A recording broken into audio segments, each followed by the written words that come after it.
TikTok. It's time to rock. Welcome to the channel, folks. Welcome to extra special episode because, Simon, we have our dear friend, Extra Jimmy's, joining us. Yes, Extra indeed. Jimmy. Yes. He's The on the OG channel. is back. Bringing up the bench. Brad's injured. Yeah. Well, he could be for all we. Yeah, he probably is getting up to a lot of fun in Bali. So we want to do a shout out to Brad, who I know deep down would love to be talking about this album in particular because he's a big Jimi Hendrix fan.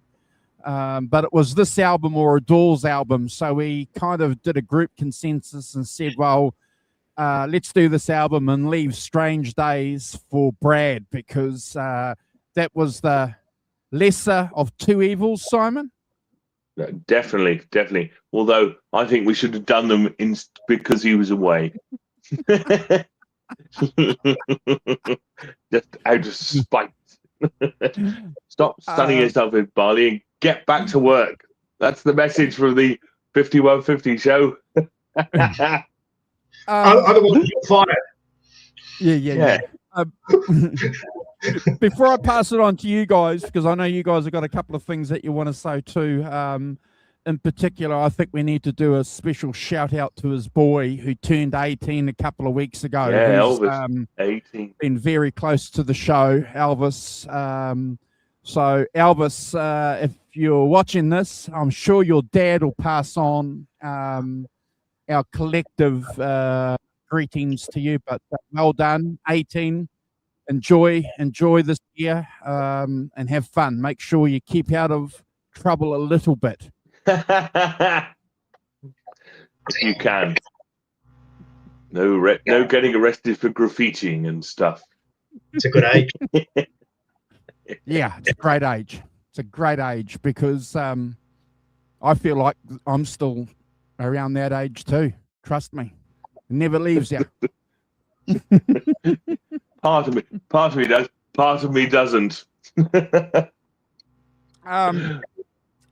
So Simon, you and I have Carl were having a chat before the show. So there's an interesting statistic, Simon.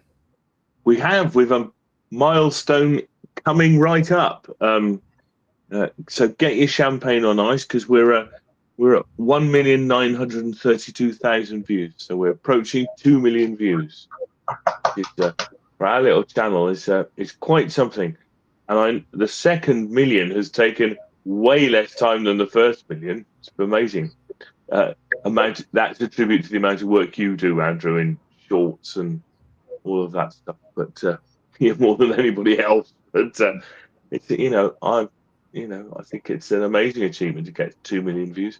So thanks to everyone who will watch. Yeah, there's a couple of things, Simon. Thank you for that too, because obviously we couldn't do any of that without content. So that includes everybody who's been on the show. Content is king. It's a true saying. But there are two specific tools in particular that have sort of helped the views recently that you mentioned. The short, Simon, obviously. There's a cream short that we put up 2 weeks ago. It's got 62,000. You were mentioning the 3 shorts that I put up with you guys last week discussing last week's album. Collectively is 3,500, 4,000 views. But also the community posts too have generated a lot of support and a lot of subscriptions. We can put a post up and get anywhere from 100 to 150 likes, Simon and Carl. So if you are trying to grow your channel, do not underestimate the community post page and what that can do for what you want to do. And we keep it pretty tight. As the Rock Professor says, we keep it in our wheelhouse. So, and that's it. Well, that's all down to you. So hats off to you for doing all that. And as you say, I mentioned this to another channel the other day about they were saying they needed to generate interest and and I say, well, one of the ways of doing it we've discovered is clip a bit out. Now, I think that this show what those 3 clips that you did last week show is that our show is tailor-made to do those. You can clip out one person, can't you? Talking for 2 minutes or whatever it is, 1 minute. Just clip that bit and put it out, and it's a complete bit, isn't it? All of itself. Clip that. Don't underestimate editing.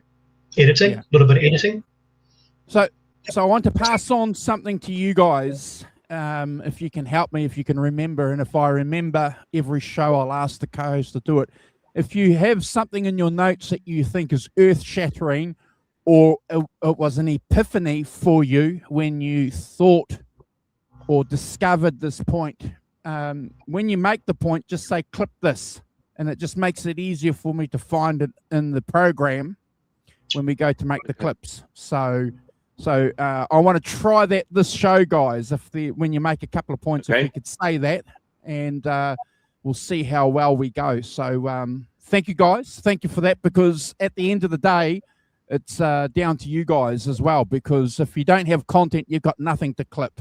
And obviously people watch it, Simon. So if 5 people are enjoying our opinions on this great album that we're going to talk about this evening, well, we've done our job. And remember, I said to you, I sent you guys a thing from a guy called Dave, who is a regular contributor on our community page.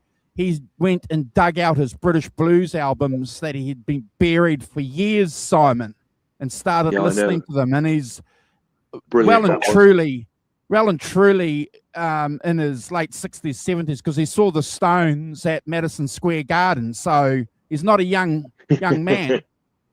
Band. but he's discovering, Carl, this music, that he's sort of put aside because he was doing life shit. Yeah. But he's gone back and discovered it, and he sent me some really, us collectively, some really, really nice messages. And, we love that, because that's what it's about. Yeah, that's our aim, isn't it? Our aim is that, if you can kick off somebody's interest in an album or whatever, that's, never mind listening to us for 2 hours. If you think, oh, well, that sounds interesting, I'll go away and listen to that. I think then, that's what we aim for here, isn't it? Education and, enlightenment. And if you want to go away and listen to the albums after you've heard us talking about them, then I think that's fantastic. Yeah. Get something out of it. Yeah. Awesome. Thank you, guys. So, Carl, you also known as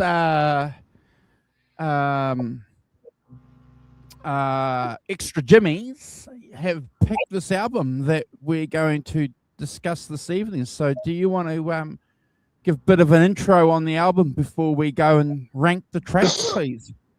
Yeah, your pleasure. Absolutely. Yeah. So this particular album was sort of a soundtrack to my teenage years. You're speaking about Elvis and turning 18. And I think I got this album when I was 16, and it sort of, I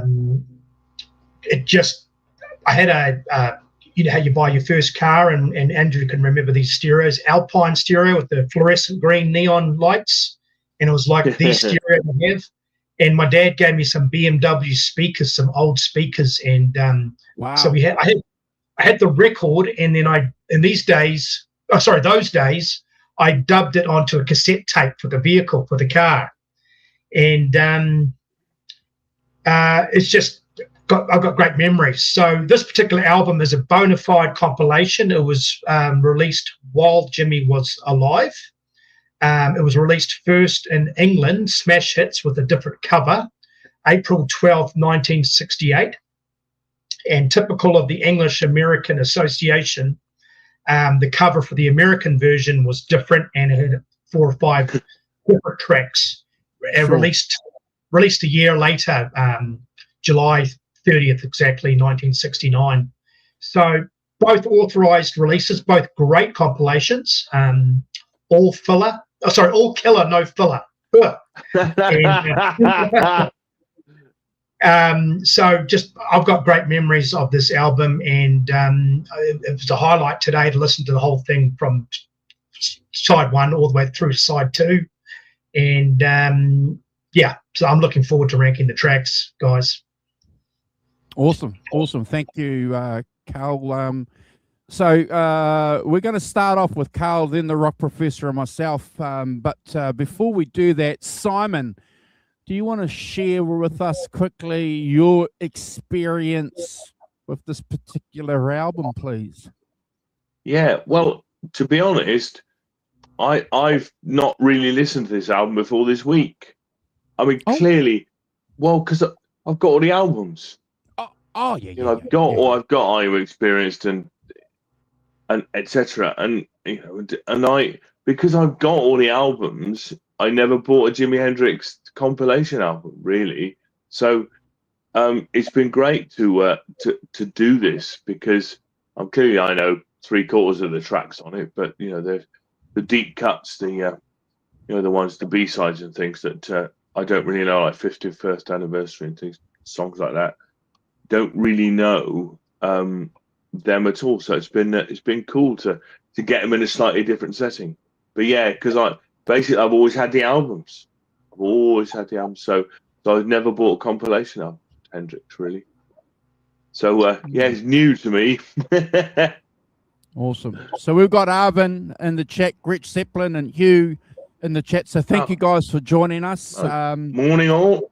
And join us with your guys' rankings as we go through this album, please, before we kick it off. But I'm a little bit like Carl. I think this would have been my first dive into Jimi Hendrix through an album too. And I got this through a friend of mine. He wasn't in our tight circle at high school, but he was a guy, and he was known. Isn't it interesting when you look back at some of these experiences, well, that guy was really, really sort of smart and clever and knew his Deep Purple stuff. And that guy over there, in that class, he knew his Led Zeppelin stuff. And this guy, Shane Reddy, he was a guy that knew, he had a reputation at school with being, the Jimi Hendrix nut. And I remember, again, this is olden day shit, folks. This is olden day stuff. When you actually went up to somebody at school and said, "Hey, mate, what album? I don't know anything about Jimi Hendrix. What album do you reckon I should get? Go and get Smash Hits. Go and get Smash Hits, and you'll be fine." And I remember that, and I went and got it, and that was my first taste. And Carl, I think I would have been about 16 too. A young fellow, getting that album, getting it secondhand, which was even better. I remember thinking, well, I only paid a couple of bucks for it. So I had a dot. Yeah. It's a great album to introduce a potential fan to the music as well. Yeah. Without buying the albums as such. So. Yeah, 100%. So that's my experience. Gretch Zeppelin's got a similar thing too. His science partner in high school was way into Deep Purple. So it's interesting how you sort of had that network or social network of friends that were listening to stuff that you weren't, and that could advise you, Simon, if they didn't tell you to piss off because they didn't like you, Simon. You know what I mean? In my day, it was slightly different to that, in that basically there were two, in 1972, whatever, there were two camps. There was the rock camp, where Deep Purple, Led Zeppelin, Yes, all of that was, you had those on your school bag, or you had Mark Bolan and Glitter, and Glam. Yeah. And in a sense, in 1972, never the twain shall meet. Wow. So you're either into that, you're either into glam, pop, or you were into rock. Of course, we were all into rock because it was serious and important, and that pop stuff wasn't. Interesting now how we can kind of lump now. We kind of lump that all into and together now, which is not too bad. So thank you, Simon and Carl, for sharing that. And obviously our dear friends in the chat, if you want to share your experience also with this album. We've got 12 songs that we've got, so we're going to crack on. Gretch says that I didn't have a science partner in high school because they didn't have science back then. I went to school it was called voodoo. It was voodoo. And we've got our dear brother in the chat, John ZD351, who we know is a big Jimi Hendrix fan too. So we do look forward to his contributions and thoughts on these tracks. Carl, you want to kick it off? All right. Hey, well, what a way to kick off the album. Purple Haze. So I gave a little bit of thought today. So the 60s are sort of divided into two parts. You've got the start of the 60s, which is sort of skiffle and your young Stones and your young Beatles, still in high school, you know, 3-piece, 4-piece, you know, talking about music and befriending each other and swapping albums and stuff. And then obviously they got into bands, and then you had, for example, the British New Wave, and then obviously a few little bands in America sort of kicked into gear too, like the Beach Boys. And then you had the second half of the 60s where stuff got a bit more serious, a bit more louder, a bit more, yeah. And Purple Haze is that. It's not only a 60s anthem for me, it's a bona fide rock anthem. Just the way it kicks off, that dun dun dun dun. So it's just really, it's got a lot of authority, a lot of power. We get our first introduction with Jimmy with his signature E7/9 chord, which they call the Hendrix chord, which is a combination of a rock, R&B, and jazz chord, all intertwined, but played really loud Jimmy style. And that would have been the sort of song that would have had Page, Clapton, and Beck on a 3-way call talking about waiting in line at the U40 line, you know, because it was just out of this world. And another thing I like about the song, it's the second single, and it's a bona fide Hendrix original. So for me personally, I'm giving this a 10 because I was listening to it today, and it's just, for 3 guys, it's incredible. There's so much power, and I'll never, ever get sick of listening to the song. Never skip a bona fide, rock solid Hendrix chord 10. E7/9 10. You got it, brother. Well done. That's the one. Yeah. Simon. Well, yeah. So, I mean, this is, as Carl said, this is the classic blues meets psychedelia for me. You know, one of the early blues meets psychedelia tracks. The first Hendrix single that was composed by him. They built it up over a period of time. The basic track was laid down in about 4 hours, and then they went going back in 2-hour chunks and kind of playing with it and adding bits or not. Just Chandler and Hendrix. The guitar solos features the first use of an Octavia guitar effects unit built by a man called Roger Mayer. So it adds an upper octave to it too. The classic Hendrix sound, born on the second single that they put out. I mean, my memory of it, because I do remember watching him on Top of the Pops do it. You know, was it? Wow. It was unlike anything else. This wild, feral kind of sound. You know, that Primal. in that chord you said at the beginning, but the way he plays it and the way he just absolutely tanks into everything that you know, with everything he's got, everything turned up. You know, a lot of stuff on the edge of feedback and things, and because the first note is A sharp or B flat against a song in the key of E. So it's a loud thud that's flat going against a song in the key of E. But it works.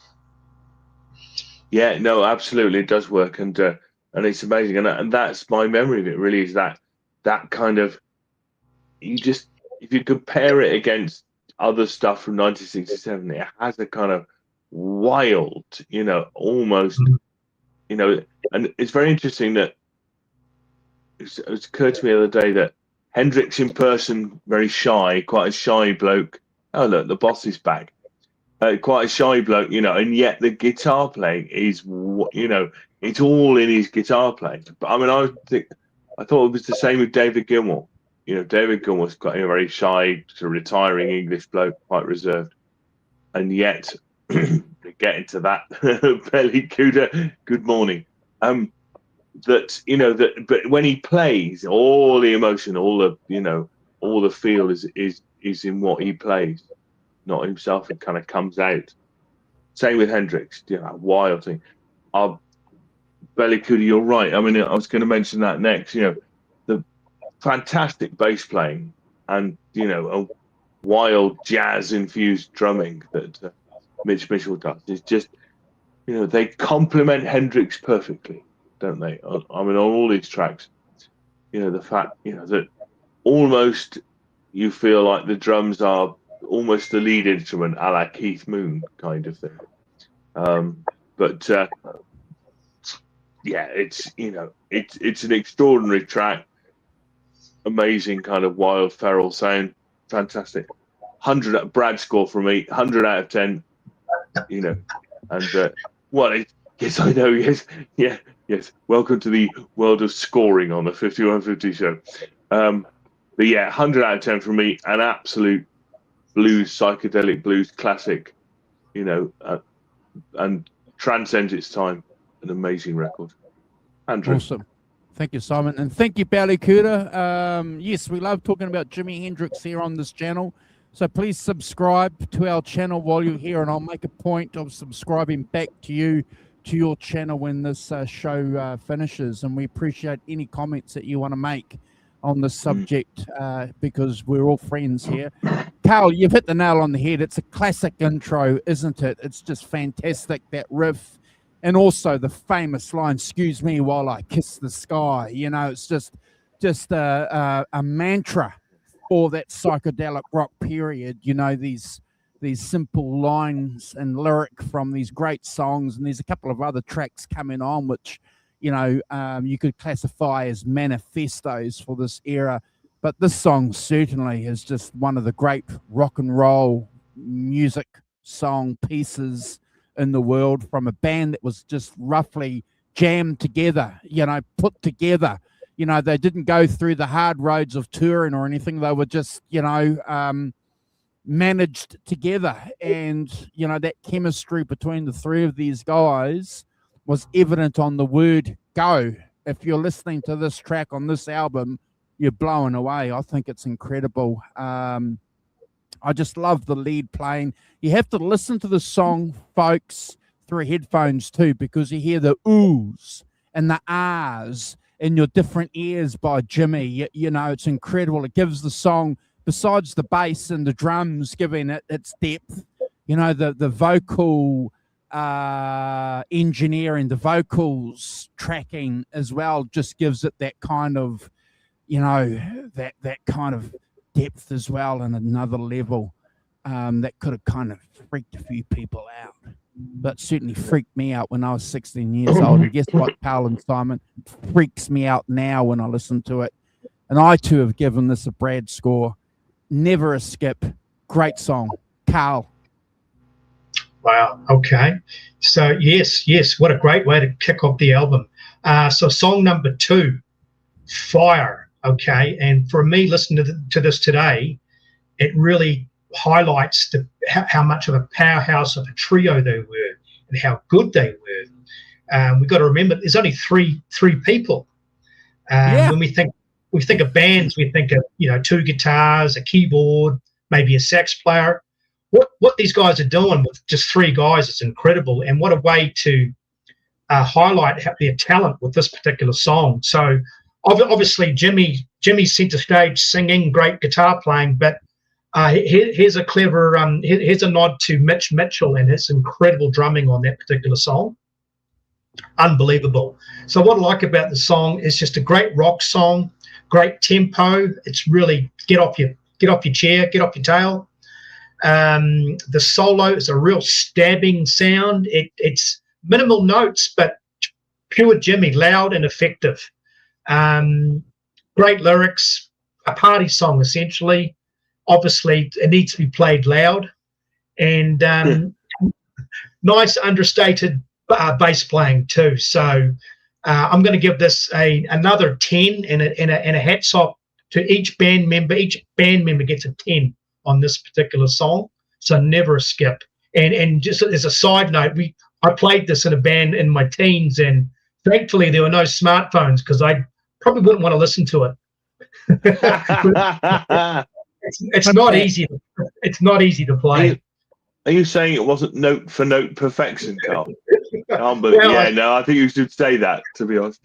I think this particular song, you got to be pretty good to play it, because that just shows you how incredible these guys are. So another 10, guys, and yeah, what a great way to kick off an album. 2 bangers in a row.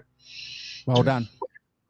Yeah, Simon. it is really interesting that you start off with Purple Haze, straight into this faster, almost sort of frantic tempo, and Mitch Mitchell's again drumming, that jazz and R&B, just rolled fills and kind of massive energy and things, and Hendrix giving it everything he's got, lots of double stop work, and as you say, the solo kind of digs into that rhythmic thing as opposed to just firing away with a million notes and things. So very much in that R&B I feel that you kind of think that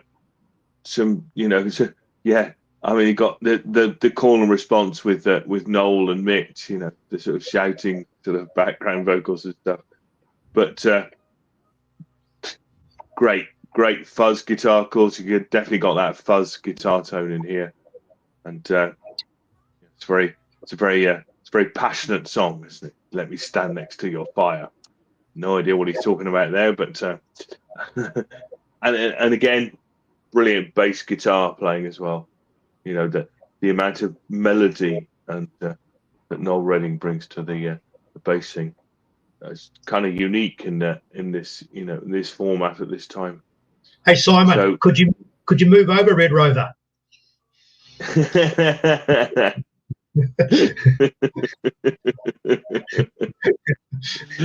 You could, but anyway. So all in all, an amazing second song to start. The album, the strongest of starts, 2 absolute bona fide Hendrix classics, back to back. 100 out of 10, never a skip. Another fantastic track. And that groundbreaking kind of sound that people hadn't done before. So 100 out of 10 for me, never a skip. Andrew. Well done. Don't forget, folks, please give us your rankings in the track. Look, one of the burdens of going third, guys, is that you're always backing up a lot of what your co-hosts are saying, but I'm happy to do that because, it's part and parcel of what we do here. We're a collective, and it's my turn. But I agree with you guys, Simon and Carl. What makes this song such a standout for me is it's an incredible example of drumming and bass playing by the rest of the band. And, the fact that, we're listening to this years later and we're getting this on the second track, it's a kind of, sounds like an unselfish kind of thing to do, that we're getting, these other musicians, that are equally shared with this musical experience. Get it? I used to work with a guy called Jimmy, and every time he wanted to do something, he always used to come up to us and say, "Move over and let Jimmy take over." That was his favorite line. So when I hear of this song, I always think of him. So I hope he's doing well. The background vocals on this is pretty cool, but it's a collective effort, isn't it, from these 3 guys? It's a giant, and I too. Oh my God, I too have given this 10 out of 10. It's never a skip. Great second track, Carl.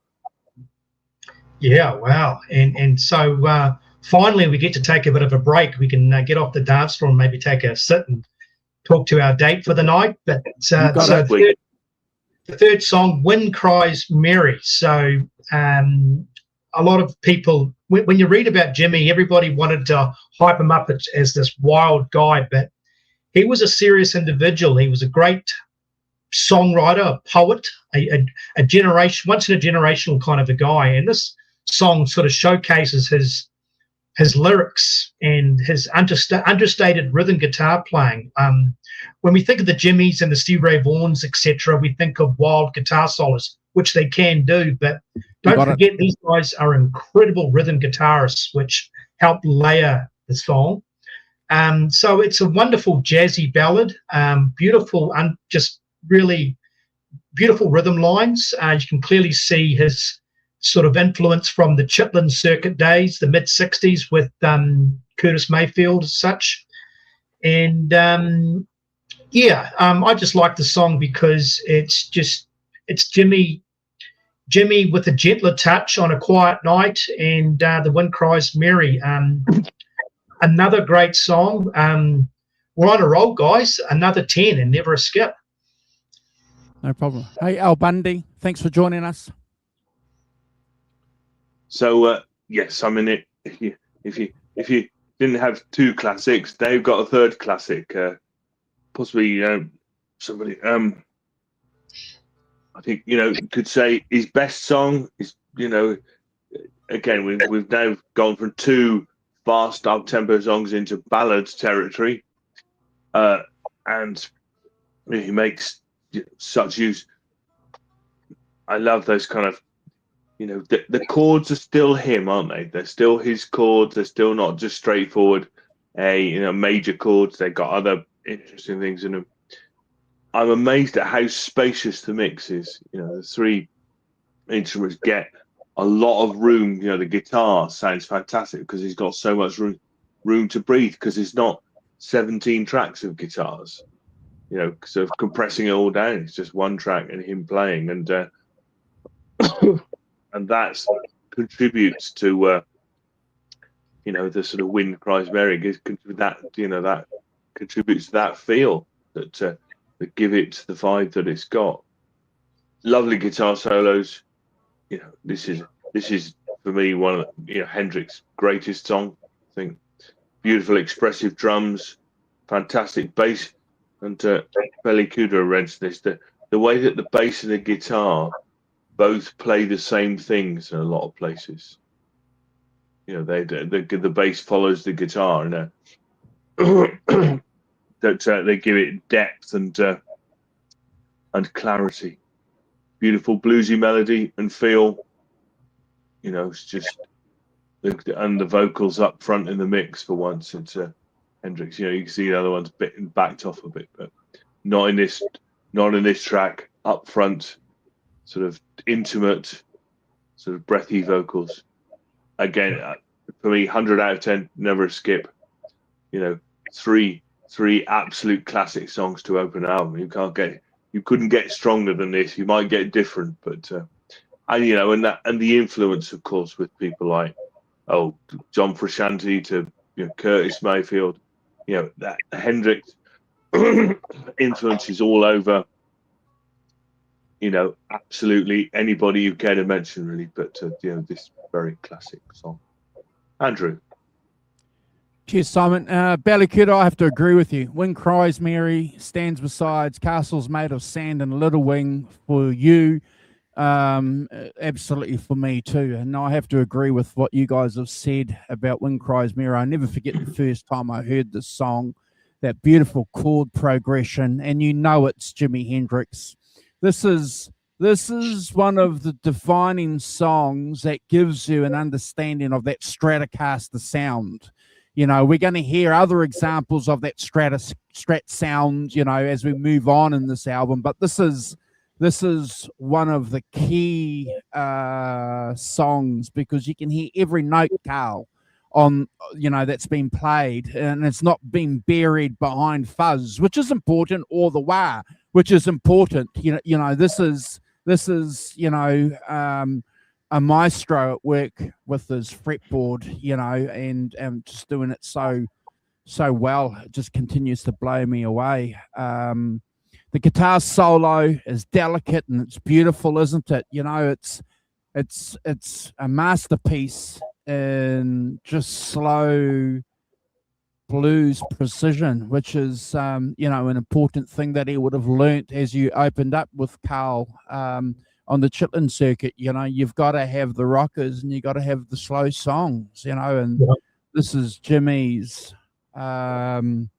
presentation of that for us.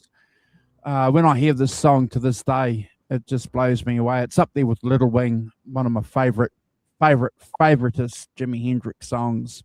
I hope Hugh is here. And he is here. I know he's here because he wouldn't miss our Hendrix show. And we have another saying. We have Brad scores on this show. We have 10 out of 10s for this show, and we have Carl points for 5.5 or 5 3.2s or 7.952 out of 10s. But we also have a Hugh score, which is 8 million out of 10. I don't know how that works, but it just does. You're not allowed to question it. It just works. One of the most beautiful rock and roll songs ever made. Thanks, Jimmy. Carl. So you gave it a 10? Well, yeah, 8 million out of 10. Well, okay, cool. Yeah, what a roll. So Can You See Me, fourth song, side one. Correct me if I'm wrong. This is a B-side. B-side, isn't it? I think so. So yeah. So this is one of the great thing about this album, and why I mentioned it's a great way to start for young fans to be introduced to Jimmy, is if you can't buy the 45s, this album captures a lot of B-sides which you don't see on regular albums. So Can You See Me is what I call a deep cut. Obviously you don't hear it on the radio, but still a great song nonetheless. And what I like about the song is it's just got that signature Hendrix sound. It's rocking, it's funky, and you can hear sort of his Chicago blues influence a little bit with your Otis Rush, Ike Turner, Earl Hooker. It's just drenched in the 60s. Once again, great, clever drumming from Mitch Mitchell. I would never get sick of listening to the song. Obviously, it's not in his top 10 of all-time great songs, but still a great song regardless. And so never a skip for me, a rock solid 8. Yep. Yeah. It's Carl, it's not a B-side, this one. It's track 4 on Are You Experienced? Okay. Hey, stay left. But definitely no, that's fine. Definitely a deep cut for sure. And interestingly, as you say, the first track that is that deep cut, having had 3 absolute songs you would never describe as deep cuts. They're 3 of his classic songs, most classic songs, and I think we reflected that. But yeah, as you say, this is a high tempo, sort of E minor pentatonic bluesy song that barrels along. Plenty of Mitch Mitchell drumming, that jazz inflected but explosive, lots of fills, very busy, very, very rolling, that perfectly complement the Hendrix and Noel Redding, who locks tightly to the riff. Again, that thing about playing like a single unit together. They all play. Well, you can't play on the drums, but the bass and the guitar playing a lot of the same stuff together. So you give it the guitar, the mids, and then the bottom end from the bass, almost unifying it into one thing. Very tight sound. Very tight sound. Panned guitars, but again, you've got the call and response guitar and vocals at the end. You've got like a dark bluesy solo that he pulls out. Not the same. Interesting deep cut. I think it's well worth an inclusion on here. I'm gonna give it an 8.5 out of 10, but that's in comparison to The Wind Cries Mary. So let's not get too carried away. So yeah. What'd you give it, Simon? Sorry, I got the kit boiling. 8.5 out of 10. Okay. It's a deep cut. I think that's it. That's fine. Andrew. Yeah, I have to agree with you. And thank you, Stay Puff, for joining us as well. We've got some new folks here in the chat joining us and celebrating this great album and this great artist. So don't forget to subscribe, please, Stay Puff, because I'll subscribe back to you on behalf of the channel. I have to agree with you, guys. Now, bear in mind, again, you know, we are family and friends here, sharing our deepest thoughts on music that's very, very, very dear to us. So, you know, we are Hendrix fans, but I am going through this album, Carl, you know, with dedication and determination to get it right. And I want to remind people that when we were listening to this album when we were 16 years old, back, you know, in the late 70s, early 80s, there was no such thing as classic rock radio in New Zealand. So we weren't listening to, we never had Purple Haze or Wind Cries Mary being played on the radio here in New Zealand. So I'm listening to all these songs the first time, Carl, without ever hearing them, you know, when back in the day, you know. So, and I remember being, not particularly, you know, enraptured by the song. I see why it's included in here. It's a clever song. There's some double track vocals going on here, some panned guitars that the rock professor said, or double tracked guitars. I don't know what it is, but it sounds, you know, they're doing some experimenting, obviously, on this track. It's an okay song. I would never skip it. It's, you know, it's worthy of inclusion. But I've given this 8 out of 10. Never a skip. And I hope that Hugh will forgive me for that.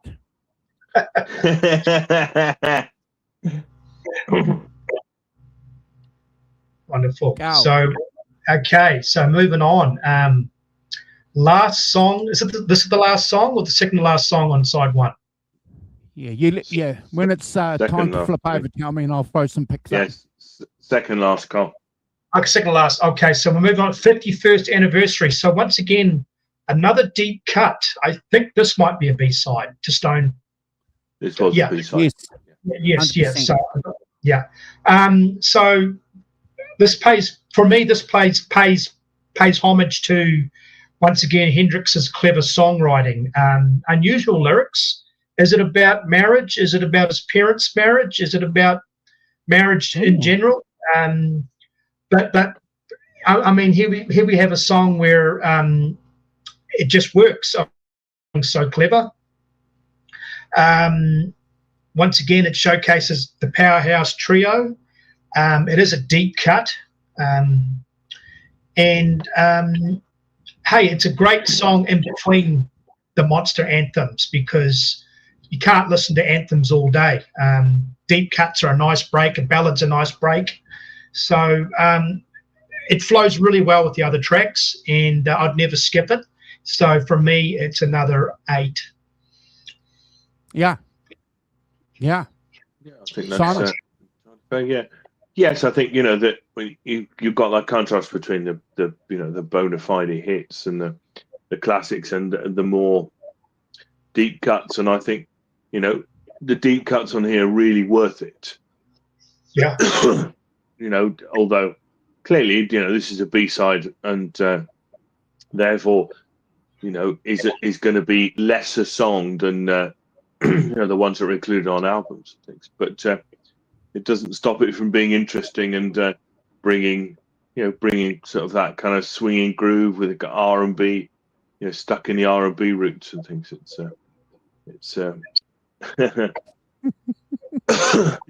Thank you. And you know, again, using call and response, band that vocals, guitar, call and response stuff, which is a classic blues device, as we all know, and we refer to that a lot. Use of partial chords and double stops, leaving the strings ringing, you know, is a. And he's playing octaves in there too. Is it octaves, or there's something clever he's doing? Well, I think he might be using that octave thing. Right. Yeah. That Roger Mayer built for him, and it's kind of, and as you say, it's kind of got cheeky lyrics, hasn't it? You know, sort of, and harmonics. He's doing harmonics, I think, too. Yeah, doing some harmonic stuff. and he's that change of rhythm that he does in it in about 1 minute is really cool. Just single note, just underneath the vocals for the verse, and again vocals back in the mix. Bass really drives it along, and I think I can't say enough about Noel Redding's bass playing in terms of its control, but its drive and energy, and the way that he intermeshes with Hendrix is amazing. I took 8 out of 10 from me, but never a skip. It's always got always interesting to hear. Andrew. Yeah, we're on the same wavelength, guys. Jimmy ain't ready. He ain't ready. He ain't ready. He sings that. It's almost a mantra for him through this song, Carl. And I always thought it was a manifesto for him. He was being autobiographical with this. But yeah, you're probably right. There could be something there that he's writing from his parents' perspective as well. Because we like to think, and well, actually, we know that these great artists aren't selfish and base everything that they write about on their own experiences. It's also about people that are close to them as well, that they love to write and and are inspired by. So yeah, thank you for mentioning that. Thumping bass on this. It's a thumping bass. And I love the breakdown, that Simon mentioned. It's pretty cool. The vocals are pretty cool. And I just want to stand by the statement that I made earlier on the last track. When I was listening to this, I hadn't heard any of these songs before. There was no classic radio. And I remember thinking, oh, yeah, this song is okay. So I'm giving this an 8 out of 10 as well, too. But more importantly, it's never a skip. Yeah. Carl. Yeah, that's right. And well, here we are. Hey Joe. So this song is synonymous with Jimmy for a couple of reasons. It was his first sort of, I guess, minor commercial breakthrough, introduced, I guess, the mass populace to Jimi Hendrix. Obviously, to a lot of people who don't know, it's a cover. And I was reading today, quite a few bands did a version of this song. Yeah. And I get the feeling Jimmy had a bit of a love-hate relationship with this song. There's a classic YouTube video where he's on BBC, and they've told him to play Hey Joe for commercial reasons because it was sort of a hit single. And he says, I like how he used the English word to describe the American word, which Americans use the word trash. He used, I'm sick and tired of playing this rubbish. And he breaks into Sunshine of Your Love. But Hey Joe, for me, is it's a great song to introduce him to the world because it's got a catchy ascending, descending chord structure. The guitar solo, there's next to no distortion. It's just clean and beautiful. For me, I almost gave it a half a skip, and I'll give you the reason why. Oh. If you've worked in a blue-collar environment for 10, 20 years, they thrash it on the radio. Let's face it. So it's a bit like Stairway to Heaven or, say, Smoke on the Water. It got heavy airplay because it's such a safe song. And I think there was a shrewd marketing move behind the scenes for the band, for the management to push the song as the first song, which I agree with, because Jimmy said on his second song, this is more like us, which is the Purple Haze. So, but listening to the song, I listened to the song a first time, and then I listened to the song a second time, and I changed my mind. It's not a half skip; it's never a skip. However, it's an 8. It's not a 9 or a 10. It's an 8 because it's had heavy airplay. It's had a heavy airplay. The solo is wonderful. It's a great song to learn how to play on guitar if you're learning to play guitar, because it's just got a nice, easygoing rhythm. The solo is pretty straightforward, but it's been played to death, which is not a bad thing. It's just it's worn a groove in my ear. So a great song, but an 8 for me. No, I know what you mean. Yeah. Overheard, but not. Yeah. Yeah, still a classic. Yeah. So yeah, as you said, it's a traditional folk song that lots of people covered around this time. Tim Buckley and the Leaves, I think, they covered it sort of. But here we are. This is what I learned. You got it. Hugh. I'm going to go circle of fifths. They are. That's the CGDAE is a circle of fifths. So I'm not going any further with the in-depth musical thing. But it's quite hypnotic. But but really, it's the way he plays the stuff and the fills he plays that make it, and that classic beginning double stops riff that he plays at the at the beginning, which is just classic Hendrix. Couldn't be anybody else who plays it, and his reframing of the song, using electric, expressive phrasing and that dramatic pacing, beautiful guitar solos and all, to me, keep it up there. Tim Rose, not Tim Buckley, the lead. But so fantastic. I think a fantastic version of it. Made it is, he did what you need to do with a cover. You need to make it completely your own. And I think Clean Bands used to do that with ease. And it's not fast; it's slow tempo. They don't speed up much. I love the ethereal backing vocals on it, as you said, Carl. That really nice, beautiful, tasteful guitar solo that he pulls off. Fantastic, Randy. And again, great bass playing. And the drums, they know exactly what to do, and they play exactly what the song needs. For me, 10 out of 10, a classic and never a skip. And even though it's his first, he just brings so much originality to it that it couldn't be anybody else. So yeah, 10 out of 10 for me, never a skip. Andrew. Yeah, look, I adore the song. I think it's incredible. We all know the history, that it was a cover. And, boy, did Jimmy do some great covers, in his short career. There's an argument that his covers are better than the originals, and we can argue that and probably have a good show. And there's a song later on where he's acknowledging one of the guys that he did a cover, made famous later on that's coming up. So we look forward to that. But you're right, Simon. When I first learnt this song, it was one of my first Hendrix songs I ever learnt. And I'll just, that C, G, D, A, E. It's just incredible, And as Carl said, it's just a pentatonic box solo, and it's great. It's it's a simple song. It's always dear to me because it's one of the first songs that I ever learnt, and I thought that I had achieved something when I got that circle of fifths that the rock professor mentioned, without really knowing what that shit was back in the day.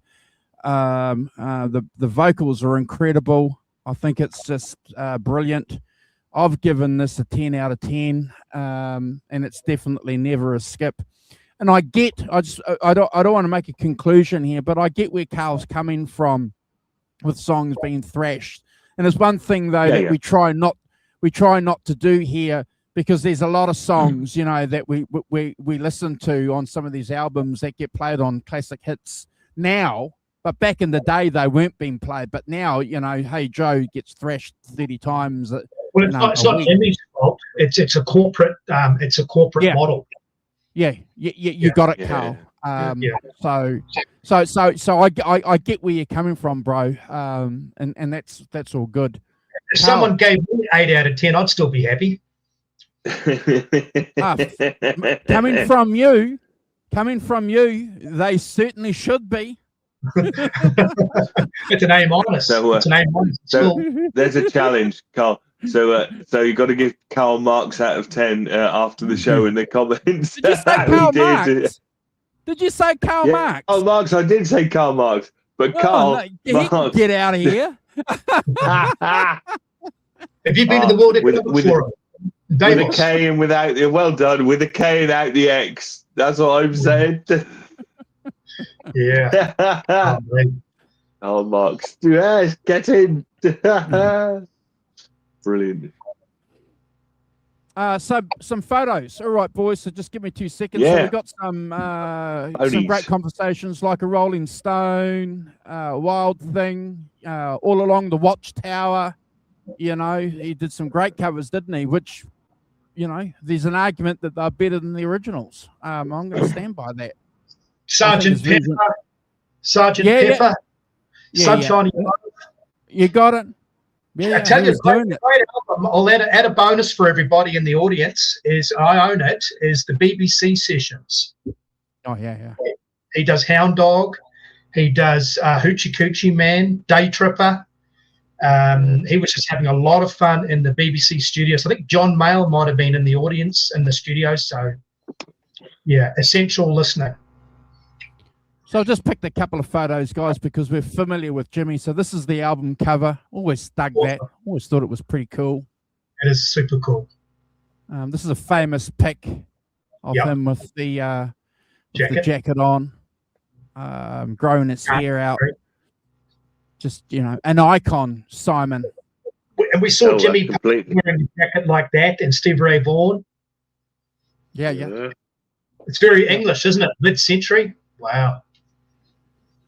This is, again, you know, Jimmy leaning into his work. Here's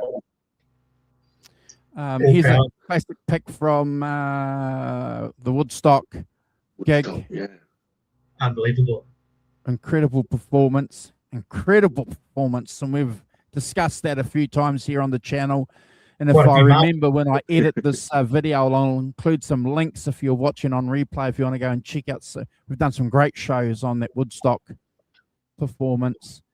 And I just want to put this in. This isn't Jimmy. This is a still from the film that came out a few years ago.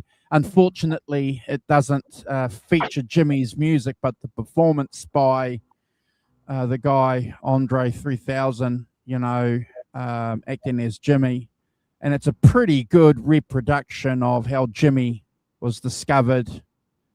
And Linda, what was her name, Carl? Keith's girlfriend, Linda Keith was instrumental. Story behind that on Red House. I think they were bass short in the studio, and Noel Redding paid the bass line with Keith Richards' white Stratocaster. Yeah.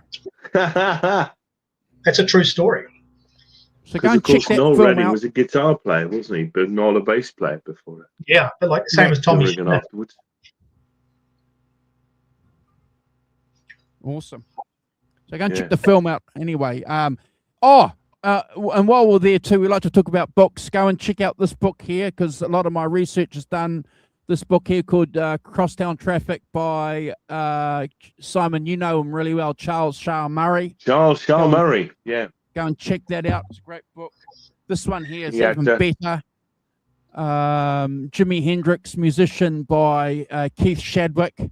Go and check that out. This is by a jazz musician, and he analyzes the music in depth, which is really pretty cool. And if you want to know about the story and what was going on in Jimmy's life, this is another great book here. Wow. Hendrix by John McDermott with Eddie Kramer as well. Oh, wow. Yeah. Because the interesting thing about Jimmy is there was, after he died, sadly, was so many bootlegs and albums and books, so much misinformation. It was very, very sad. Very sad. Well, can I just share one thing? I know we've got a time schedule, but I want to share one thing with you guys. And we talk about this often when we talk about the Layla album in particular, because a lot of journalists, Simon, you know, you might remember, have regurgitated for a long time this myth that, you know, the Dominoes were getting stoned in the studio, you know, and there was cocaine and all over the control panels, and they were smoking weed. And we know that was complete bullshit. They were turning up 10 o'clock in the morning straight, showered, clean, Tan, ready to work. tan, And tan. Jimmy did the same thing. Jimmy was, he enjoyed life. We know that. But, he was a professional musician as well. And, the myth, that he was this drugged out zombie, that was perpetuated for a long time in the media is just completely false and bullshit. Good. Yeah, and I think we're all very clear that all of that stuff doesn't really help the creative process. It's a hindrance to the creative process, not a help. You got it. Paratrooper. Dear old Eric didn't make his best albums during his drinking years, did he? He No, made his best albums when he wasn't. You got it. Carl. All right. Oh, yeah, So Killing Floor. Killing Floor is another good cover. Sorry, I'm interrupting. Sorry. side two. Sorry. Yeah. First song, side two. Yeah. And hey, what a clever whoever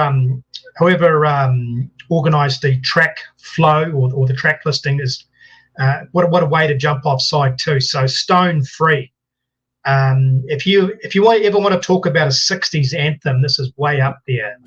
So when I hear the intro and the song, and it's just got great imagery, I hear Harley Davidsons and bikers in California. I hear protests in the Vietnam War. I hear it's just an anthem, and it oozes rebellion. It oozes freedom. It oozes protesting against the system, whether it be capitalism, communism, whatever. But a song only Jimi Hendrix can do. Hard to cover. For me, it captured the essence of the late 60s. Mitch Mitchell's drumming is once again incredible. Yep. And how Jimi Hendrix plays the guitar, especially the solo, he just blows away the competition. And he wasn't a guy that competes either. He put other guitar players above him, but he's so good that he's so humble that it makes him even better being so humble. So I gave this a 9, but on further, I'm revisiting it in my mind just the last few minutes. It's a 10. I'm bumping it up to a 10. Good. So you should. Good work. Yeah. Yes. Yes. Yeah. A 10. I thought there's too many 10s, but it's just so good that. And 9's a great number, but I may never get this chart review or rate this album. So, Jimmy, apologies for the 9. We're back up to 10. Yeah. Well, Simon. It is. It's another great song by Hendrix, isn't it? As you say, that kind of that freedom thing, that kind of rebellious part is in there. Fantastic. Again, that kind of the bass and the percussion, the cowbell that starts it off, and then that chopped guitar that has that sort of in its R&B roots, from as you said earlier, Carl. Bit of a whammy bar here too, isn't there? A bit of a whammy bar. Yeah. In the solo, he's got a fuzz solo and he's using a whammy bar. It's pretty wild playing. Oh, absolutely. That's one of the one of the highlights for sure. And the kind of that interesting kind of half-spoken vocal style that he has. It's not complete cool singing, but it is, isn't it? It's kind of it gives it a different thing. That kind of half-spoken vocal that is really good. I too gave this a 10 out of 10 and never a skip. It's another Hendrix classic as far as I'm concerned. Andrew. He's kind of rapping before rapping began, isn't he? With this, with his, besides being a guitar innovator as well, you could probably say that he's a rap innovator or inspirer as well. So I kind of dig that. Look, I always thought like you, Carl, growing up in 16, 17, reading these books about what was happening in the 60s with all these great bands, Woodstock, and here we were living on the arse end of the world in New Zealand with not much going on, and in America. You know, it was just everything was big, moving forward. You know, fun. And this song's one of those songs that sort of captured my imagination. You know, to a point where, you know, I thought it was you know, Jimmy singing about himself, autobiographical, but he was also, you know, whether we want to admit it or not, he probably didn't want to back then, but he was, you know, singing on behalf of a generation. He was performing on behalf of a generation, you know, and these guys were smart and clever, and they were in tune, and they knew what was going on, you know. You know, the times were changing, and they knew that. So, you know, living free is, you know, even now in 2026 in the Western world, living free, you know. You bring up a good point. Whether he liked it or not or wanted to, he was almost a spokesperson for a generation. 100%. Clip it. Yeah. Yeah. I, you know, so I dig that. You know, I think it's a valid point, and he would have been humbled by that had he lived. And Simon, isn't it a fiery guitar solo? You know, it's just, you know, a benchmark, inspired generations of guitar players. You know, from blues, continuing that legacy. You've got guys that have been on this show. Brad's been inspired by this guitar solo. You know, Philip Sace, and then, you know, rockers, metal guys. We were inspired by this solo. You know, it's just instrumental. Yeah. I've given it a 10 out of 10 too, and it's never a skip. Carl. Wow. Yeah. No, we're off to a good start, side two. And so true to Jimmy's style, and this is where I guess the public and management picked up on this sort of cosmic intergalactic sort of individual. So next song, STP, or Stars That Play with Laughing Sam's Dice. So yeah. Is it an acronym for drug use? Is it an acronym for a type of drug? We don't know, but a great song, and you can tell they're having a lot of fun in the studio. But this is like 51st Anniversary and Can You See Me, just an incredible deep cut. You'll never hear this on the radio. That's why you've got to buy this album, because that's the one thing that drew me to this album was all these great hidden gems. And Billy Cooter brings up a good point, because I collect records and I read a lot of forums.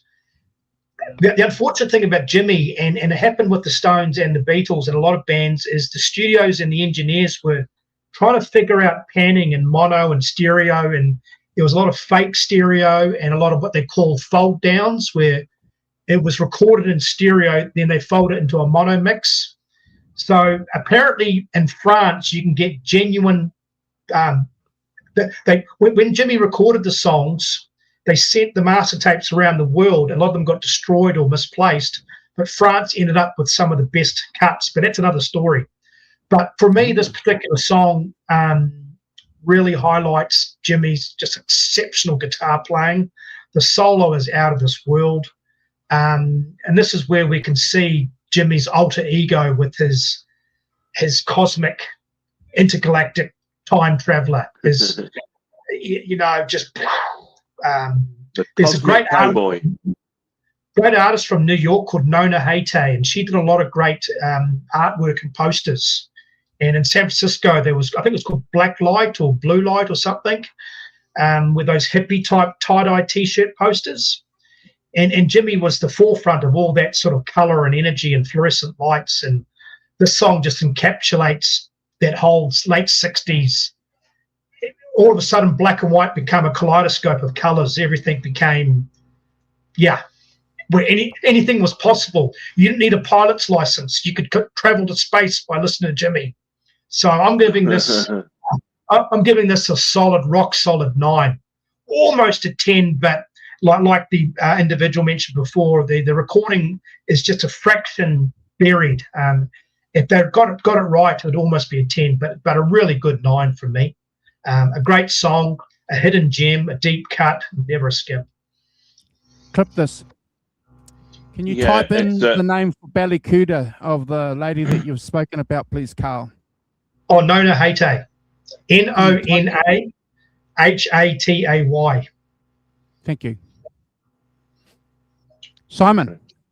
So, yeah, as you say, Carl, deep cut, B-side of a UK B-side of a single. Clearly one of the more, again, kind of lighter cuts. It's not, it has, it starts off with that guitar and bass playing together, very tight together, playing that ascending chord together, which is very much Hendrix sound. Verse is kind of like quite sort of poppy melody, really, a sort of upbeat, fuzzy bass and guitar as well. So you got both a quite distorted bass, definitely fuzzier, and apparently this is the first recording released by Hendrix to feature his subsequent characteristic wah-wah sound. So he so that's it has an interesting history there. First time you've used a wah-wah guitar, and again, more spoken vocals towards the end where he's doing all that sort of speaking vocal stuff over the crowd noises. Apparently the crowd noises were a largely unidentified group of people referred to as the Milky Way Express. Frank Zappa. Well, it's included possibly Frank Zappa, but you don't really know. That's and actually you couldn't tell that Frank's on it or not, could you? You can't tell if he's on it. So that's quite fun. Again, I thought of this as one of the sort of lighter things on here, so I've given it an 8 out of 10. But I wouldn't skip it. I think it's fun. I think it's wacky and it's experimental, and it's got some some cool bits on it, like the wah-wah guitar and stuff. So I forgot to mention one thing. Go on, Carl. Oh, color, lights, action is the song. There we are. So anyway, yes, 8 out of 10 for me, but not a skip. I think it's fun. Andrew. Yeah, I thought the song was really, really interesting when I first heard it, and I still do. And we like to sort of feature or highlight songs that might represent something out of the catalogue of albums that we do. And for me, this is certainly the song that represents Jimmy in a psychedelic manifesto. Other songs that he's done, you can say is rock, or blues rock or whatever, but definitely this is in that psychedelic camp. And if you go and check out a lot of the psychedelic stuff that was being produced, this is quite tame compared to that. Certainly a standard bearer of what was going to happen in the future with guitars, and we're hearing it on this track in 1968. The rock professors correctly mentioned the wah as an effect is on this, and a lot of other great guitar players take that wah right through the late 60s. Clapton, Jimmy Page, Jeff Beck, all pick up the wah and just go crazy with it. And it's a synonymous effect, I think, with what these guys were doing around this time. I love that. Hasn't aged well, and that's always an interesting sign for me. So this is certainly a number that's representative of its time. And because of that, it's really interesting, I think, from a historical perspective, to go back and check out these deep dives that just are representative of that time, that, have traveled well. And that's not necessarily, Simon, a negative thing or a bad thing. It's just, in my mind, it's just a fact, that... some things are of their time, aren't they? Yeah, correct. And, The song went into space. The song went into space, and he hasn't come back to land. Yeah, correct. Yeah, and let's also remember too the famous interview where Jimmy talks about how he hears and sees music in colors, you know, and he's mentioned that a couple of times in interviews over the years. So we take Jimmy at his word. So, and you know, I've gone and researched that point, and you know, a lot of other clever people have said, well, actually, geniuses, Mozart was like that apparently too. You know, these geniuses can see color, you know, and they think Synesthesia, I think it's yeah, called. yeah, they think in color, and yeah, so and I just think this is just Jimmy being really colourful, Carl. Yeah. I've given this 9 out of 10. It's never a skip, hasn't aged well, but it's a manifesto of a really, really important time in rock and roll. That psychedelic 1.5 year period, Simon, where it was just on fire. Yeah. Yes. Carl. Yes. Wow. Okay. And moving on, manic depression. So for me, this showcases Jimi Hendrix, not necessarily his guitar playing, which is still good, but his great songwriting once again. And it's got that 1 2 3 3 2 1 1 2 3, which is just synonymous with his sort of guitar playing and his vocal overdubs of that particular. And you can see how influential this song is with you. I think Simon mentioned it before. Red Hot Chili Peppers, the John Frusciantes of this world, and whole host of other guitar players. When I was listening to this, when I was listening to the song today, Manic Depression, I could hear all of a sudden the Chili Peppers on that Blood Sugar Sex Magic album. And the song, I get the feeling that when Jimmy recorded in the studio, and you've got to be really good to play like this, that particular tone he's got, he only gets that tone by playing loud. And I can hear ZZ Top influence, Billy Gibbons being influenced by this particular song with the guitar tone, that gliss that he does where he slides up from the 22nd fret up to the top. Wonderful guitar tone on this song.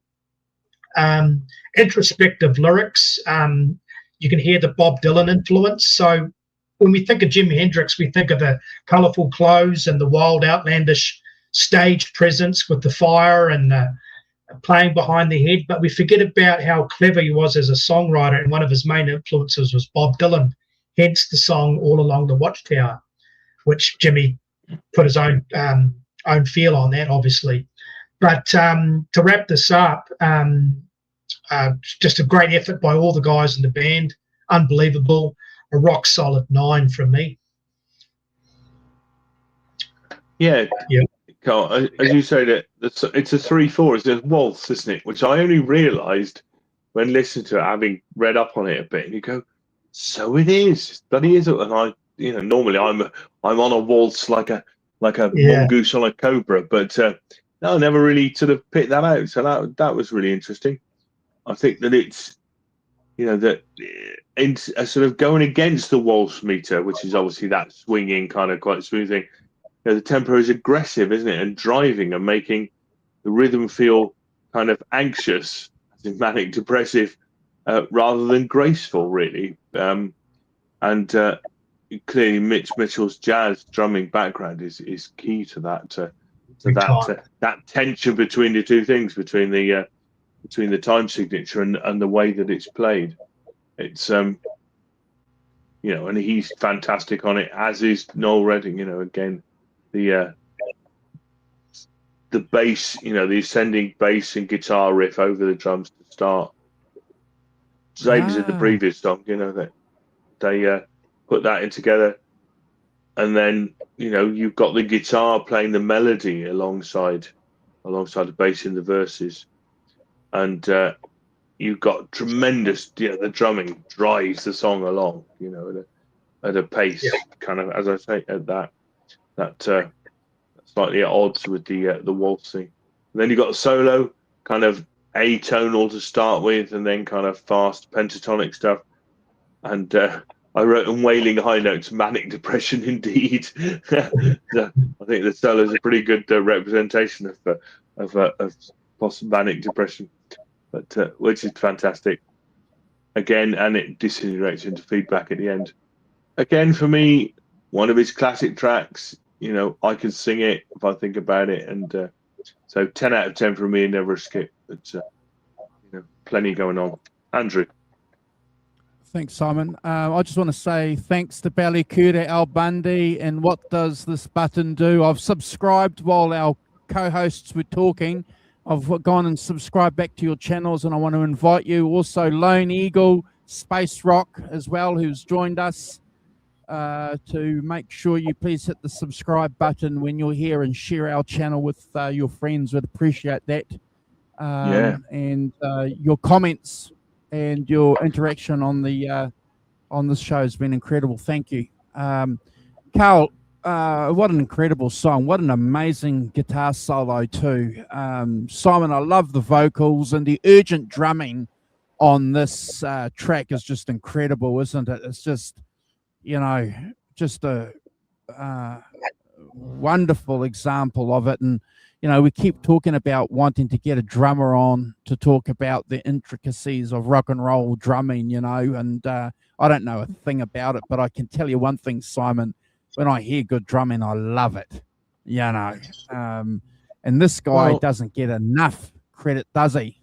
No, but it's a very interesting that the way that the jazz influence, Baker, Bonham, you name them, they all got that jazz thing as part of their Charlie, Mick Fleetwood, Charlie Watts, absolutely.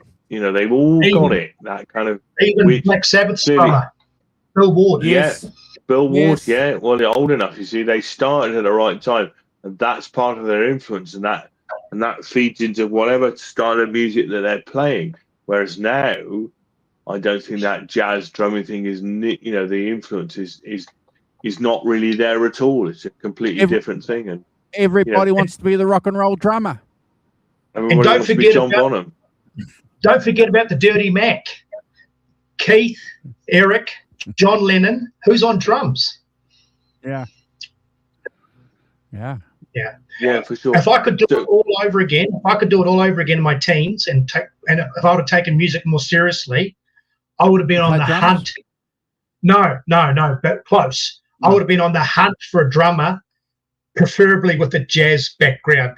And even my own guitar playing, I would have lent towards more starting with jazz first. And obviously, I'm a blues lover, but jazz is just a wonderful genre. It teaches you restraint, teaches you taste, style. It's just everything. Thank God for the French and the African Americans.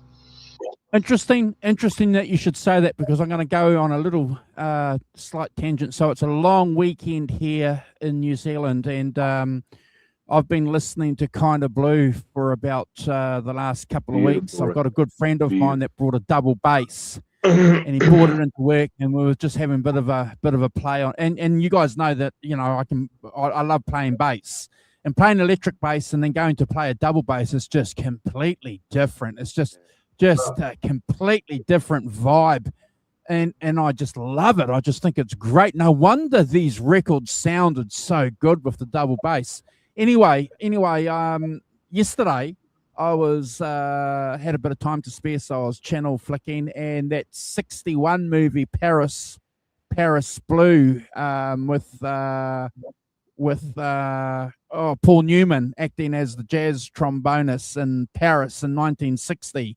Paris, just incredible. They caught that scene, Carl, where you're talking about timing and playing behind the beat. Yeah, I love it. So anyway, let's get back to Rankin. What are we talking about? Manic depression? We are. One of the biggest regrets I had in my whole life, I had a white label promo, 6i Columbia, bona fide 57 press of Kinda Blue.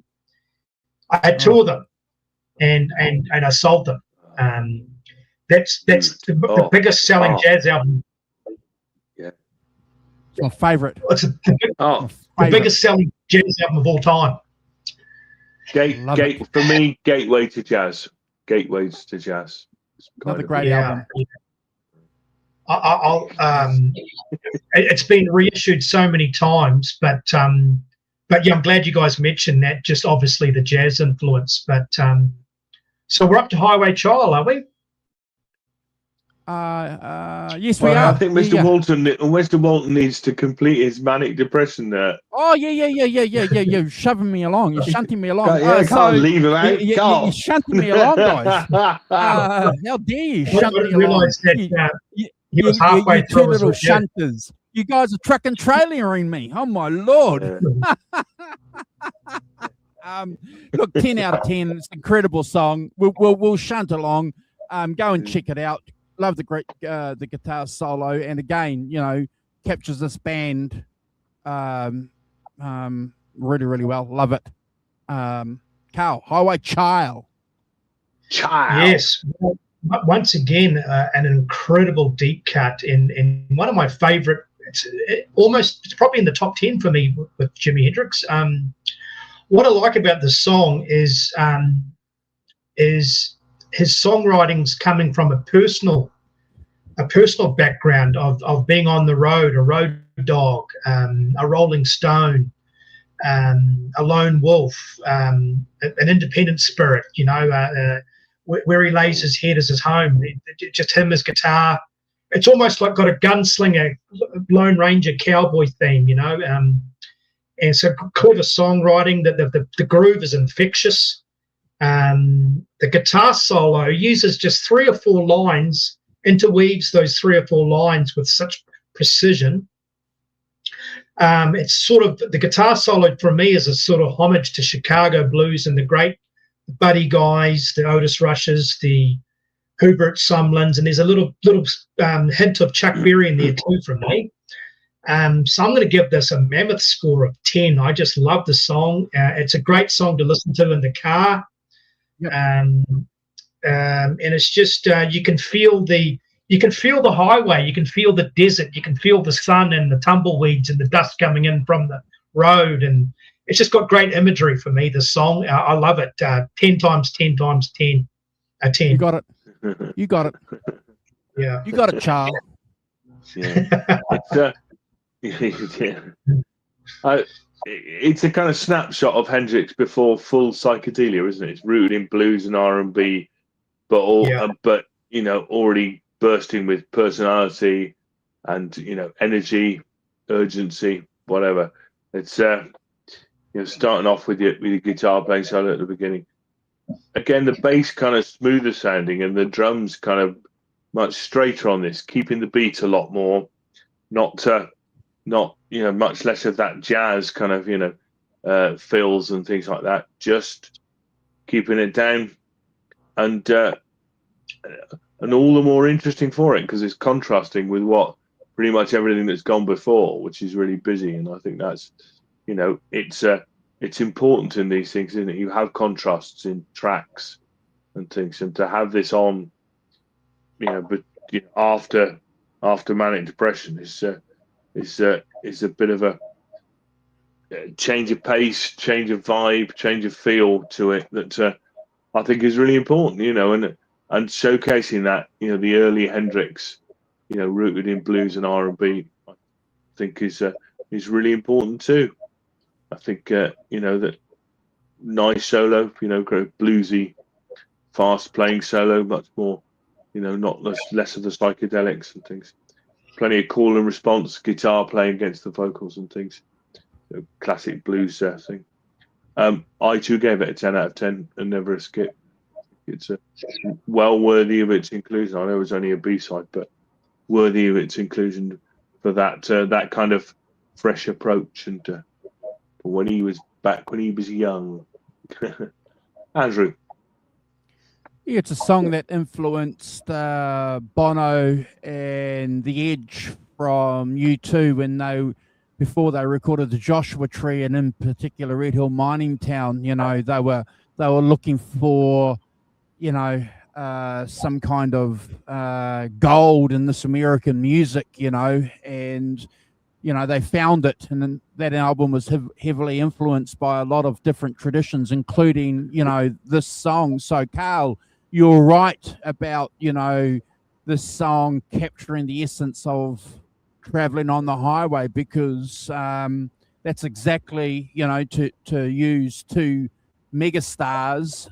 They were captured by that feeling too, by this song. And it's not the song that influenced the whole of that album, but certainly had a part to play when they were going back and digging Simon into that American catalog of music that they didn't know a lot about.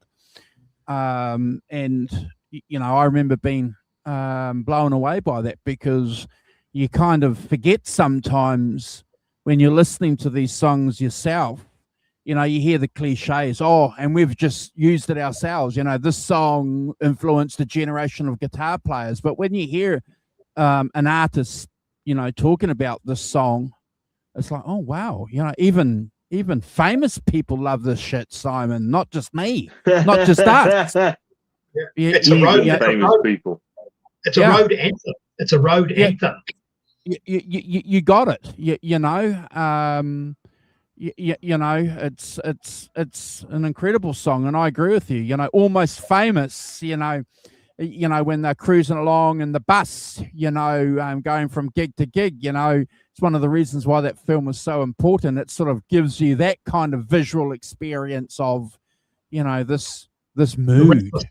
Restless spirit. You got it. And mood's important, folks, because you can put that mood on when you listen to the music. And the safe thing about it is you can take that mood off and then put on your normal hat and travel around the normie world. That's one of the great things about the music that we listen to. I love it. Giving it 10 out of 10. Clip it. Wow. Clip it. Wow. All right, fellas. Burning of the Midnight Lamp. Wow. So here we have this road anthem, and we're on the road, and we're in between hotels and dates and girls and gigs, and all of a sudden we're back in the studio. We're sitting down and got the incense burning, and it's the burning of the midnight lamp. Yeah. It's just a totally different feel to the previous track, but once again, it just shows you the repertoire of Jimmy's of just where his mind is, of the depth of that he has as an artist. Good point. We've talked about his guitar playing and the wah-wahs and the solos, but once again, I want to pivot back to his songwriting abilities and his imagery and how clever he was in the studio. Interesting about this song, it's got a hint of a gospel influence. There's some backup singers. There's a sort of a Brian Jonesy, Phil Spector element going on with. Is that a harpsichord at the start? Harpsichord, yeah. There's a harpsichord, yeah. Hendrix playing a harpsichord. Hendrix plays harpsichord. I was trying to figure it out today, and obviously I know the song really well, but you don't really know it till you read up about it to find out what's exactly going on in the studio. And I thought it was a sessions musician playing the harp, but it turns out it was Jimmy. Is that right? So and just I can hear the influences of Bob Dylan, and I just love how Jimmy just takes it a couple of notches down, a couple of tones down. All of a sudden you're out and you're in another stratosphere, and all of a sudden you're back sitting down in a jazz club listening to him doing When Cries Berry or Burning of the Midnight Lamp. So I'm actually going to bump this up. I have an 8 here, but I feel really bad. It's a 9. It's another tremendous deep cut. So Awesome. Yeah. It's as you said, Carl, it's kind of, this for me has a kind of loneliness, a kind of emotional searching quality to it as a song. Very much in keeping with some of his other songs lyrically, but this is kind of, and it's to me really interesting that again, for a tonal contrast and using a different palette, to have this song with a harpsichord on it after after Highway Child it makes for really interesting listening. The contrast between the two. It's a slow tempo, restrained. There's a lack of that rhythmic drive, that it happens on pretty much every other song on this album. Tremendous rhythmic drive. So it's kind of slow, restrained, and there's use of Hendrix classics like fuzz, feedback, Wah wah. sustained bend, wah wah. Yeah, absolutely. It's just oozing wah wah. Oozing wah wah. So that's a bit weird. The wah wah's oozing. That wah wah solo, that psychedelic, gives it a definite psychedelic edge and things. And again, you've got that kind of odd descending sequence at 226, which is not like other stuff that Hendrix did. So again, a real contrast and to what's gone before and what's to come still. But I think, again, 9 out of 10 for me, but never a skip. And really interesting and a different side to Hendrix, and well worthy of its inclusion on here, I think. Andrew. Yeah, I agree with you. I think it's an incredible song, and I too, Carl, picked out the Stones' influence on this, and we shouldn't be surprised because Jimmy was a sponge. He was reflecting that current music that he was listening to, and the Stones were the giants of the time, and we all know the famous story. When he went and played Sgt. Pepper's the week it was released, Simon. And 3 days after. 3 days after.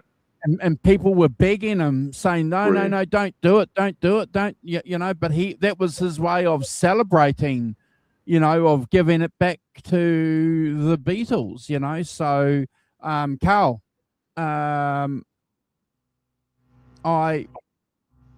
I think you're right. That harpsichord Stones sort of influenced Brian Jones, and him were great mates. There's lots of photos of them hanging out together, so let's not forget that. They were at Monterey together. In fact, didn't Brian introduce, Jimmy at Monterey? He flew over that, yeah. Yeah. So, this is kind of Jimmy paying it back to Brian by saying, hey man, I'm taking your elements, and guess what, next year I'm going to play the sitar. You can imagine them having that kind of conversation, and Brian saying, well, too late, George Harrison's blowing us both out of the water with that one, so we'll leave that alone. Look, I love the song too. I think it's great. I've given it 9.5 out of 10, Carl. Never a skip. Wow. Yeah. Well, just to piggyback on what Andrew said, that just for the audience out there, is Brian Jones from the Rolling Stones. Jimmy had a really great tight friendship. Jimmy was sort of in the late 66. Briefly, I'll just briefly add this. He wasn't getting anywhere in America, and he had all this talent, so he had to go to England. And then Monterey was a big deal for Jimi Hendrix because he basically went back to his home country to be rediscovered. And it was a pivotal moment, but like Stevie Ray Vaughan at Montreux, it was like, okay, here we are. And so Brian Jones was a big part of that by introducing the crowd to his friend Jimi Hendrix. And it's a great album, Monterey, because they captured the sound and the camera work perfectly, didn't they? That picture you have on the thumbnail up the top left-hand side, burning the guitar, that's Monterey, isn't it? Correct. Wonderful. All right, gents, ladies and gentlemen, so it pains me to say this, but unfortunately we're at the last song of side 2. I'm having a lot of fun. I really am. I'm having a lot of fun. Brilliant. But what a way to close out the album. Foxy Lady is up there with Purple Haze as a monster rock anthem. The intro with the trill, and it sounds like a mosquito or buzzing. How many times have you been watching a movie when this is in the background? It's just, and it just showcases once again, similar to Purple Haze, this is an F sharp, the F sharp 7th, 9th chord, and just the power he gets from that particular chord. And Jimmy keeps it simple. As big as he sounds, as great as he sounds, a lot of the songs are just 3 chords, but only Jimmy can make it sound like that. So, and this, we haven't mentioned this before, but obviously we've mentioned Jimmy being the guitar player, the soloist, the cosmic cowboy, the gunslinger, the intergalactic guy from another planet, another dimension. But this is his homage to woman, because Jimmy was a ladies' man. The ladies loved Jimmy. The ladies adored him. So what a great song about woman. Instantly recognizable intro, unbelievable guitar solo, just soars like an eagle. It's obviously been recorded loud, but when you listen to Jimmy and listen to these sort of songs, you got to hear it loud. It's just how it is. So a monster song, a monster rating, monster score, 10 times 1,000. So I never get sick of listening to the song, never skip. And just like Purple Haze and just like Voodoo Child, it's just when you hear this song, yeah, it's just Jimmy all day, every day. You got it. Yeah.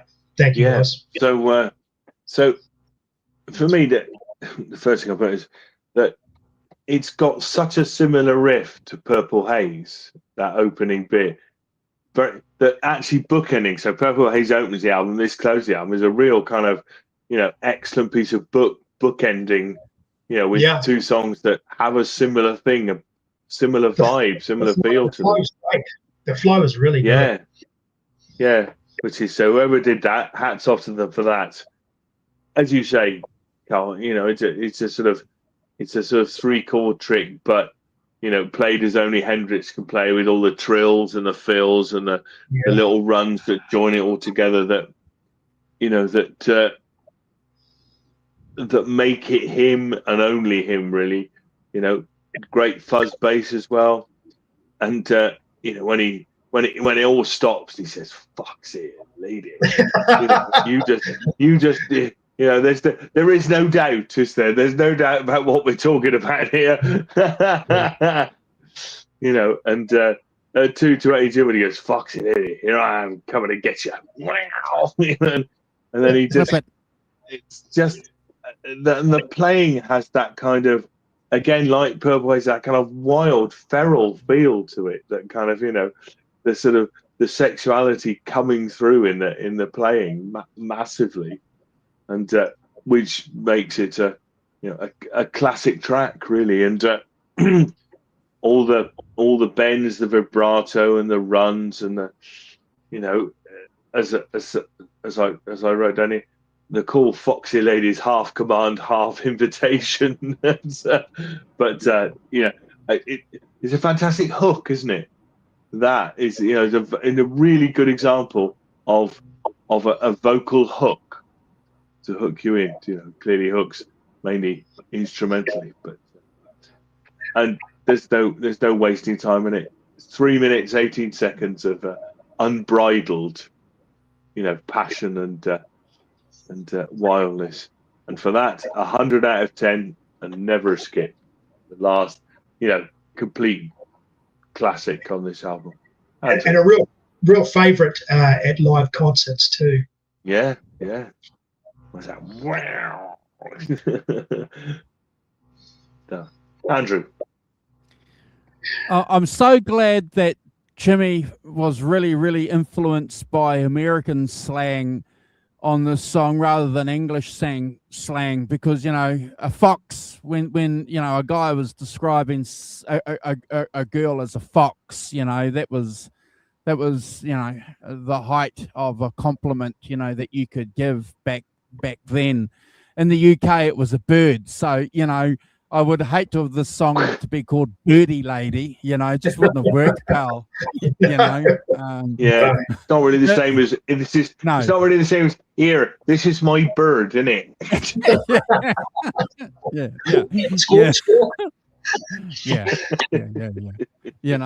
So leave my bird alone. Thank you, Jimmy, for using American slang, not English slang, on this one. But yeah, you guys are right. It's just incredible. And again, I just want to remind folks when you're watching this back on a replay that when this album came out and when we listened to a lot of these songs, we weren't listening to classic radio. So, you know, this was the first time, Carl, I heard Foxy Lady on this album. You know, I'm sure of it. You know, it was certainly Carl and Simon on a Jimi Hendrix album that I heard that song. It wasn't on the radio, you know, and it wasn't on a collection of hits. It was, you know, on a Hendrix album. And, you know, the fact, Simon, you stole a little bit of my thunder, you know, that we were bookended with two great Hendrix songs. And they probably didn't know in 68 what those two songs were going to be, Simon, you know, moving forward. Though, you know, they would have looked at them as, you know, great songs, good songs, doing well, you know, put a compilation together and cash in. You know, let's be real. You know, there was that motivation there, Simon and Carl. You know, for sure. So the fact that these songs have, you know, jumped out and sort of, you know, represented something, it's pretty darn cool. You know, but I agree with you guys. I just think the song's incredible. The music, the lyrics, what it represents. Just fantastic. Aged well, Carl. This song, you know, it's aged well. You can go and play this song now. How many? And again, we've said it before. How many people have been influenced by, you know, just a couple of these songs? This song in particular. You know, yeah, I love it. I've given this a huge score. I can't give it any less. 8 million out of 10. Don't know how that works. You know, quantum physics here, Simon. Quantum physics, he can fit anything into a pinhead. Into anything. Yeah. Yeah. The 5150 show, rewriting physics as we speak. But yeah, I just think it's incredible. So yeah. Foxy Lady. And as you said, Simon, you know, and I've clipped that. There's no mistake at all what he's talking about. It's that, isn't it? It's that Foxy Lady. With the guitar. And thank you, Carl, for mentioning that at the beginning too, you know, that it's an anthem, you know, to the opposite sex. Well, there's pictures of him with Swedish blondes and the Dolly Dagger and models and all sorts. The amount of ground he covered in 3.5 years is incredible. With his songwriting, his interplay with band members and jamming, and the list goes on. Woman, yeah, he was just wow. He was once in a lifetime individual. Up there with the Bob Marleys and the Miles Davises and those guys, you know. Cool. Jimmy helped Garth and Wayne's World too. Oh yeah.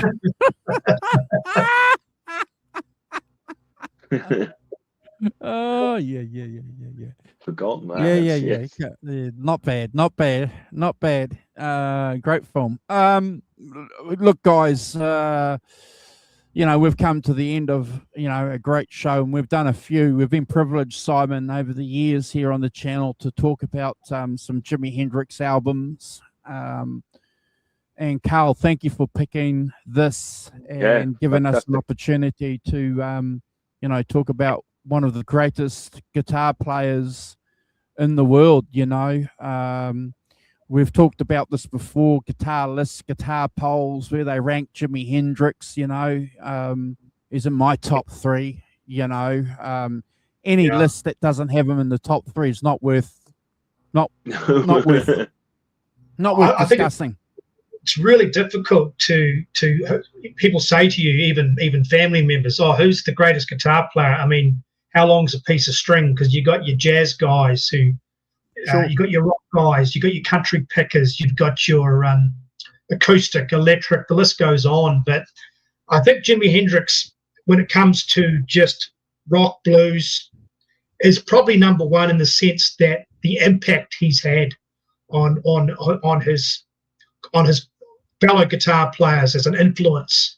How he launched rock, blues, psychedelia into another world. And to this day, like Andrew mentioned before, his songs haven't dated. So if you go deep into his catalog, there's a lot of great blues playing, like the blues album they released in '93 or '94. There's a lot of bows to his arrow. There's a lot of quivers to his string. He's got an arsenal, a really wide arsenal. And I'd like to close with this too. If you read up about Jimi Hendrix, there was a dual personality going on, and it bothered him a little bit because the crowd and the management and the record companies wanted to see this wild guy on stage, but there was a side of him that was a poet that wanted to be taken serious. He wanted to ditch the fire and that last album he did, The Cry of Love, was showing you the direction he wanted to go in, which was a serious songwriter. I personally believe that if he didn't die, he'd be jamming in the 70s with your Miles Davis and Isley Brothers and doing some great rock prog albums and jazz-inspired albums, I think. But we're just so fortunate we had him for 3.5 years, and I can't wait to see him one day in another realm.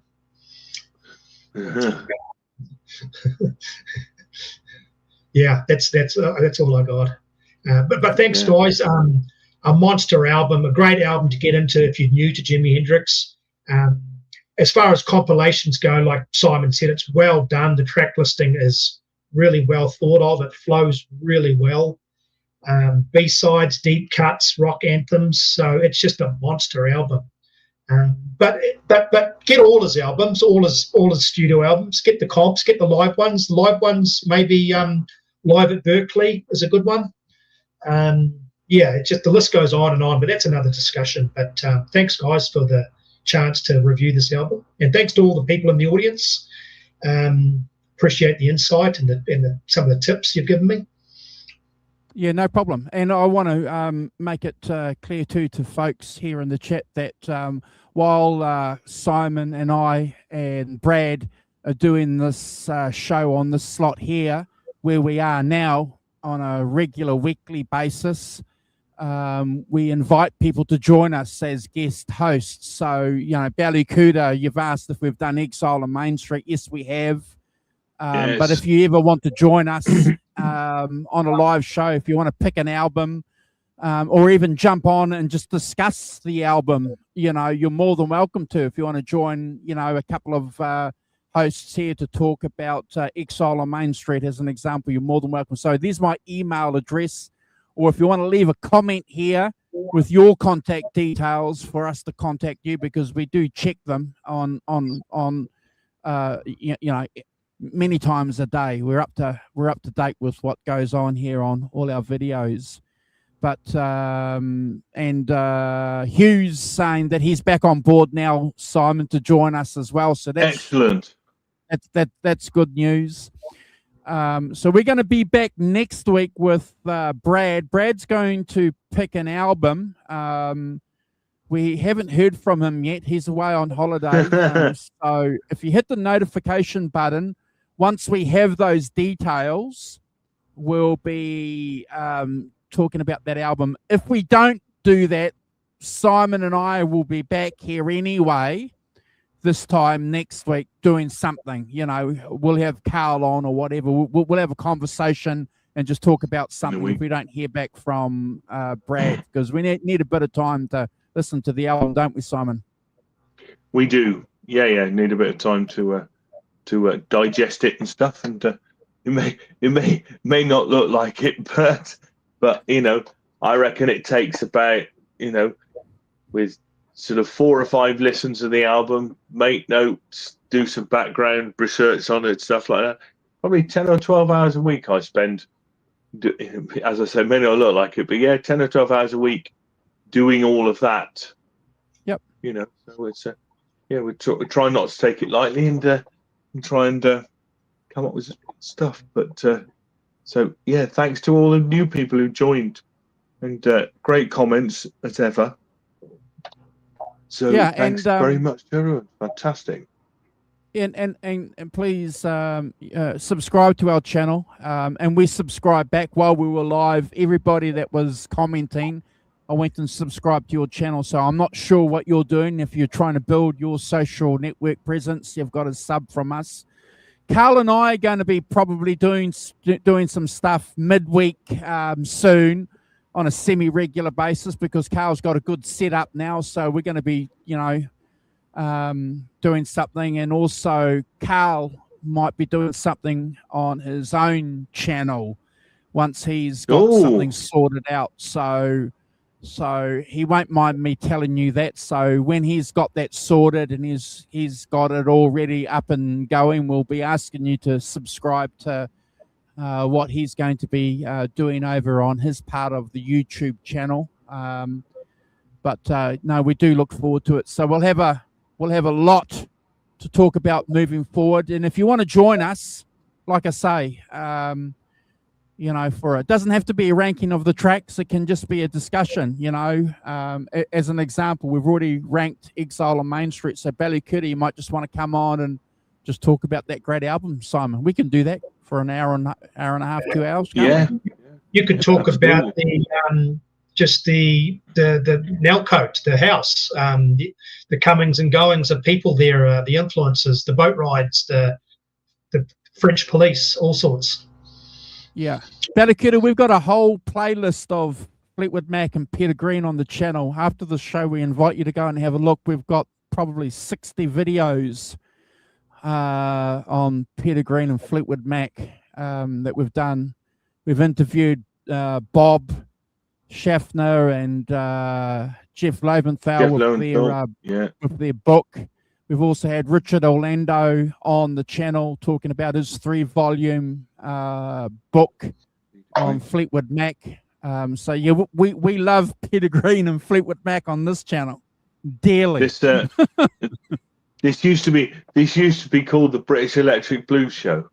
So that should give you some idea about when we started this. And clearly, in that scenario, people like Peter Green's Fleetwood Mac are absolute, one of the central pillars of that. Yeah. So, yeah, we've done. All right, boys. Yeah. Simon, I'm going to get you to go through and officially say thank you to all the folks in the chat for us. And, we've been enthralled by your comments and your contributions. And if you want to join us this time next week, if you want to lock this time slot in and join us again, you're more than welcome. We appreciate it. Simon. Yeah. So Hugh Caldwell, good to see you, man, and I'm glad you're back in and choose an album and come on. And we've got Al Bundy as well, Ballycooter. Love Al. Love Al. What a great shoe salesman he was. Yes.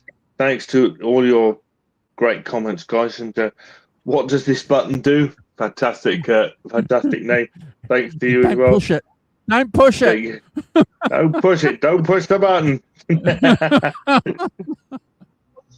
Brett Zeppelin as well was around earlier on. Ballycooter. Gretsch is up there. Hugh. John ZD351 who's going to watch it on replay. So thank you, John. Good to see you. Hope you had a nice walk. What's the mighty Arvin thought? Fantastic as ever, Arvin. Great to see you. I hope you're well. I think that's everybody that made a comment. So thanks everyone who's made a comment. It's really great. We really appreciate it. We like the interaction. We like, the fact that we're fans, you're fans, and you contribute fantastically with, opinions, facts, whatever. Sense of humor. Yeah, lots of humor. So we appreciate all of that. So thank you very much. And, thoroughly enjoyed we'll see you next week for something else. Take care, everyone. Have a great week. Stay experienced. Yes, stay experienced. Yes, beautiful. Take it away, Bob.